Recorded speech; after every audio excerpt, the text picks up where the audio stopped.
La bataille pour la cité-mère suivait son cours, avec son lot de sacrifices réguliers et d'efforts pour contrer l'ennemi. L'Alpha Légion avait du mal à obtenir un bon rythme de progression à cause des embuscades permanentes que l'Imperium lui tendait. Il sembla même un moment que les Héraclès de Pandore allaient pouvoir repousser l'ennemi, sans le soutien des renforts promis par l'Inquisiteur. Il ne s'agissait en fait que d'un simple quiproquo. Certes, l'Alpha Légion avançait à un rythme très lent, mais son objectif n'avait jamais été la conquête terrestre de la ville. La vitesse de progression réduite avait pour simple but d'éviter au maximum les pertes, pendant que les troupes établissaient un schéma détaillé de la couverture anti-aérienne de la cité. Et quand, au bout de 2 jours, les Space Marines se lancèrent à l'assaut des points faibles structurels de ses défenses, les gardes impériaux ne purent que constater leur erreur, incapables d'empêcher la destruction de leur position. Bien sûr, quelques points stratégiques purent être défendus efficacement, mais ce n'était pas suffisant. Profitant des balises de guidage installées dans les failles de la couverture anti-aérienne, les drop-pods renégats débarquèrent comme une pluie de cauchemars sur la cité-mère, en évitant avec précision les arcs de tir des impériaux désœuvrés. Ces renforts supplémentaires facilitèrent l'anéantissement des dernières batteries de défense, permettant par là même d'envoyer encore plus de troupes au sol, un cercle vicieux infernal, réduisant en l'espace de quelques minutes tous les espoirs des impériaux. La garde impériale ne combattait plus l'ennemi, elle tentait simplement de survivre, d'échapper au tonnerre de mort. Ceux qui ne parvinrent pas à fuir implorèrent pitié, l'Alpha Légion n'en eut aucune. Du haut de son balcon dans le palais gouvernemental, Rockhart observait impuissant sa ville sombrer dans le chaos. Sa vision était obstruée par les modules d'atterrissage qui tombaient sans arrêt, comme une pluie de destruction. Il pouvait voir en contrebas les Astartes qui regroupaient les fuyards comme des chiens de berger, puis qui les exterminaient sans autre forme de procès. Il vit des camps de réfugiés civils être réduits en cendres par les lance-flammes des renégats, femmes et enfants brûlés vivants sous des vagues de prométhéum incandescentes. Depuis son balcon, ces gens ressemblaient à des étincelles éphémères, brillant un moment, puis disparaissant dans le néant. Rockhart posa son regard sur l'Astra Telepathica. L'Alpha Légion ne prit même pas la peine d'investir les lieux. Un escadron de chars de siège Vindicator usa de ses canons démolisseurs pour réduire le magnifique bâtiment à l'état de gravat. Les rares survivants furent accueillis par des rafales de bolters, sans même avoir le temps de comprendre la provenance de leur mort. Son regard fut attiré au pied de son palais quand il ressentit des vibrations dans les murs. 2 dreadnoughts, fous furieux, s'éreintaient à démolir la porte blindée du bâtiment, avec leur monstrueux point de combat. Rockhart fut pris de frissons lorsque les machines humanoïdes poussèrent un hurlement de joie mécanique suite à leur succès. Ils pénétrèrent dans le hall, suivis d'une pléthore d'Astartes. Puis il y eut des cris, si perçants, si inhumains, que le gouverneur se sentit flancher. Il se détourna du spectacle de cauchemar et se laissa tomber sans espoir sur son fauteuil capitonné. Peut-être que si Torismond avait été là, il aurait su quoi faire, mais à peine fut-il revenu au palais la veille et qu'il repartit. Même son acolyte de l'Adeptus Mechanicus le suivit malgré son état critique. Il s'était simplement contenté de chercher des informations dans l'horloge, puis de disparaître sans une seule explication, laissant Polaris à son triste sort. Le gouverneur se leva. Il quitta son bureau en direction de celui de l'inquisiteur. Il marchait à contre-courant, au milieu de la foule qui fuyait vers le sommet du palais, tentant vainement d'échapper au carnage se déroulant dans les étages inférieurs. Il finit tout de même par arriver à destination. L'holosphère du bureau était encore active, et il s'empressa d'énoncer quelques commandes pour tenter de découvrir les raisons de la mort de son monde.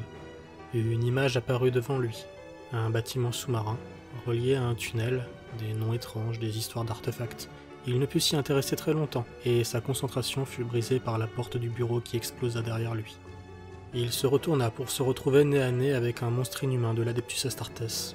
Une créature voûtée, dotée de mains disproportionnées parcourues d'éclairs bleutés, et dont jaillissaient de monstrueuses lames tronçonneuses. Rockhart, de manière résignée, dégaina son sabre d'officier, une lame traditionnelle, sans artifice, simplement là pour le prestige. Il chargea, en criant pour se donner du courage. Le monstre ne prit même pas la peine de bouger. La lame se brisa en 1000 morceaux sur l'imposante armure bleue. Le gouverneur tomba à la renverse suite à l'impact. Le regard malfaisant du Space Marine se posa sur les décorations de la misérable créature tremblante de peur. Les éclairs parcourant ses gantelets disparurent, et il attrapa l'homme par le col avant de le soulever sans effort à hauteur de visage. Rockhart battait des jambes dans le vide. Il n'arrivait plus à respirer tant la pression du gantelet était forte. Pourtant, il savait que la créature faisait tout son possible pour ne pas le tuer immédiatement, et des larmes d'amertume et d'impuissance coulèrent sur son visage. Il y eut un bruit de moteur crachotant, et l'homme condamné put apercevoir une des lames tronçonneuses de son bourreau reprendre vie. Le monstre leva son bras libre et d'un geste rapide planta la lame au travers de la poitrine de Rockhart, gesticulant dans tous les sens à cause des lames de scie qui déchiquetaient ses viscères. Il cracha du sang sur le visage du Space Marine, qui daigna abréger ses souffrances en remontant violemment sa lame, réduisant à l'état de bouillie sanguinolente l'ancien gouverneur. Le corps équarri de Rockhart tomba aux pieds de son assassin. Cyrus se dirigea alors vers l'holosphère et laissa les informations défiler devant ses yeux avec satisfaction, avant de recevoir un ordre de repli prioritaire vers l'Epsilon. Dorismond et sa suite n'étaient passés qu'en coup de vent au palais du gouverneur, ignorant tout du carnage qu'ils venaient d'éviter dans leur empressement. Il était vrai que le temps leur était compté. L'Elfe Légion avait déjà mis la main sur la première relique, mais il y en avait une autre, et Dorismond était bien décidé à la détruire avant que les dieux du chaos ne s'en emparent. Ils étaient à présent à plusieurs centaines de mètres de profondeur, arpentant le tunnel sombre menant à l'ancien bâtiment de l'Inquisition. Seule leur torche leur permettait de voir quelque chose dans la pénombre, les rares crépitements électriques et les étincelles ne suffisant pas à illuminer ce lieu sinistre et humide. Tandis qu'ils progressaient, ils entendirent comme un fracas lointain, semblable à une explosion. Bien qu'ils ignorassent tout de la provenance de ce bruit, ils accélèrent presque inconsciemment leur vitesse de marche, s'engouffrant dans les ténèbres du complexe sous-marin. Darius était stressé malgré la présence réconfortante de Xerxes et Artaxerxes à ses côtés. Il n'avait jamais aimé la descente atmosphérique en drop pod. Il n'appréciait guère d'être lâché comme une pierre d'une hauteur de plusieurs milliers de kilomètres sans rien pouvoir contrôler. Mais c'était un moyen rapide et efficace de rejoindre la surface, et il n'avait pas le temps ni les moyens d'affréter un vaisseau alors que toutes les passerelles étaient débordées pour envoyer des troupes sur Polaris. Et il devait donc se contenter des moyens de transport disponibles. En face de lui, Xanthos et ses deux gardes du corps étaient immobiles, sereins. Darius sentit le choc indiquant que le module venait de pénétrer dans l'atmosphère. Il serra les dents jusqu'à ce que les vibrations violentes secouant sa coque blindée ne cessent. Il y eut quelques autres turbulences moins fortes par la suite, signalant l'activation nivelée des rétrofusées qui devaient les empêcher de s'écraser lamentablement sur la surface de Polaris. Puis enfin, le choc final, et la décompression. Les portes du module d'atterrissage s'ouvrirent tout en même temps, le véhicule de forme conique se déployant comme une fleur bleue et argent. Les loquets fixant les marines se sautèrent dans un chuintement, les libérant de la carcasse métallique qui les avait menés à bon port sans les tuer. Le drop pod avait même été plutôt précis. Darius pouvait voir à quelques mètres de là l'ouverture du tunnel menant à leur prochain objectif. Il s'agissait d'un second artefact, apparemment lié au croc de l'hydre, et il fallait le récupérer. Mais le seigneur Xanthos s'était montré très avare en renseignements au sujet de cette relique. Les 6 Astartes sortirent en bon ordre du véhicule fumant, escaladant sans effort le cratère laissé par l'impact. Ils s'engagèrent au pas de course dans le tunnel, leurs armures énergétiques offrant une nyctalopie parfaite au Space Marine Renégat. Darius pouvait voir devant lui les capes d'écailles de ses supérieurs flotter comme des drapeaux verdoyants.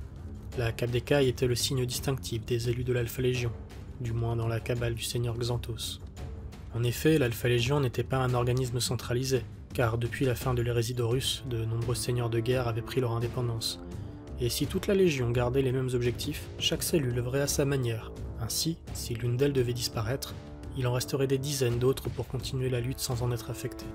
Comme l'hydre mythologique, dont la perte d'une tête ne l'empêchait pas de combattre.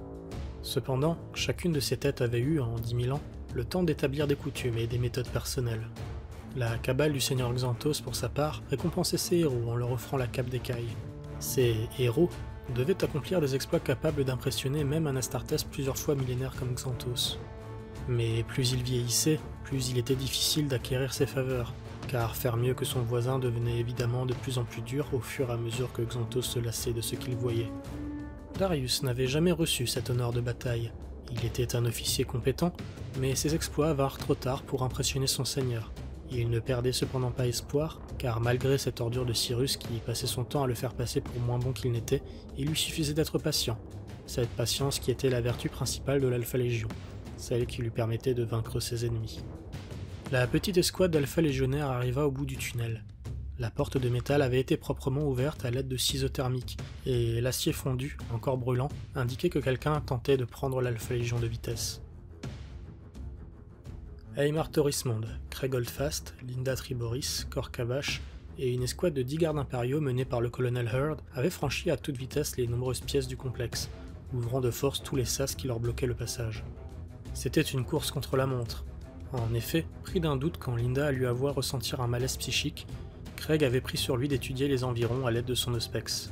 Il avait détecté à moins d'1 kilomètre d'eux un groupe de 6 personnes se déplaçant très rapidement dans leur direction, ou plutôt dans la même direction qu'eux. À présent qu'il s'était enfoncé plus profondément, la machine de repérage ne fonctionnait plus à cause des interférences, mais le groupe fonçait droit vers le conscriptum où était selon toute attente entreposé le dernier artefact chaotique. Plus il s'enfonçait dans le bâtiment, plus le malaise de Linda se faisait grand, et au bout d'un moment, Craig dut la porter sur ses épaules pour qu'elle ne s'écroule pas. Le groupe inquisitorial fut alerté de la proximité de leurs ennemis quand ils entendirent distinctement une porte blindée exploser derrière eux. Ils avaient volontairement bloqué les dernières entrées pour ralentir leurs poursuivants, mais apparemment cela n'avait pas eu les résultats escomptés. Arrivés dans un scriptorium plein de matériel détrempé, et où l'eau montait à hauteur de cheville, la troupe de Torismond stoppa net sa course. L'entrée du conscriptum était en phase 2. Le colonel Hurd se retourna pour entendre une autre explosion derrière eux. L'ennemi était très proche, et il les aurait rejoints d'ici quelques minutes. Il s'adressa à l'inquisiteur. « Seigneur, continuez avec vos acolytes. J'ignore votre mission, mais la mienne est de vous protéger. Je vais retenir l'ennemi assez longtemps pour que vous puissiez faire ce que vous avez à faire. Que l'empereur nous garde. » Torismond l'observa d'un regard sérieux et hocha de la tête. « L'empereur vous garde, colonel. » L'inquisiteur fit le signe de l'Aquila, et lui et ses hommes continuèrent leur chemin, ouvrant la lourde porte blindée menant au conscriptum, puis la refermant derrière eux. L'escouade du seigneur Xanthos arrivait à court de grenades anti-chars. Si cela continuait ainsi, ils seraient bientôt obligés d'utiliser des bombes à fusion. Cependant, le risque d'être écrasés par des millions de litres d'eau avait un effet inhibiteur dans leur volonté d'employer des méthodes si radicales. Fort heureusement, la porte légèrement entr'ouverte qu'ils aperçurent les rassura vis-à-vis de ce scénario. Les gardes du corps de Xanthos hâtèrent le pas avec leur seigneur, suivis de près par Darius et ses sergents, qui fermaient la marche. La porte s'ouvrit rapidement dans un grincement, mais ce ne fut pas ce bruit qui attira l'attention de Darius.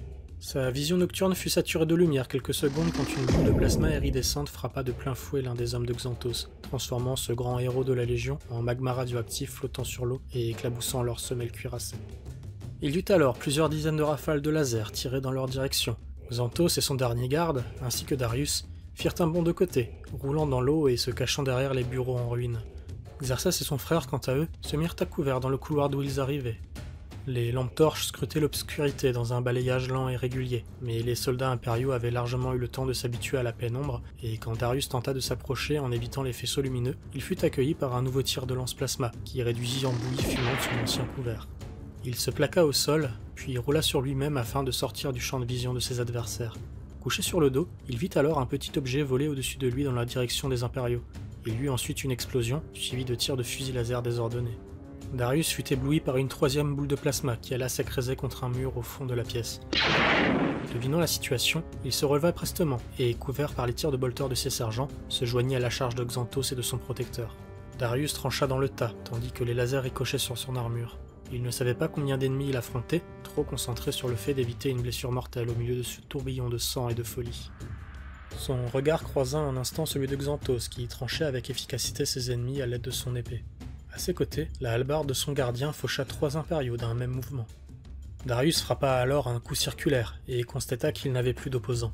Il se tourna vers la porte du conscriptum, où il vit le porteur du lance-plasma le pointer avec son arme, escorté par 2 gardes impériaux survivants. À cette distance, il ne pourrait pas esquiver, il allait mourir, vaporisé. Soudain, l'humain fut fauché à une vitesse extraordinaire et alla se planter dans le mur derrière lui, empalé par la hallebarde que l'élu venait de lancer avec une force herculéenne. Sans laisser de répit aux 2 derniers soldats, Xanthos dégaina avec dextérité son pistolet bolter, et leurs têtes explosèrent, chacune avec 1 seconde d'intervalle. Ce combat était fini, mais un autre plus important les attendait encore.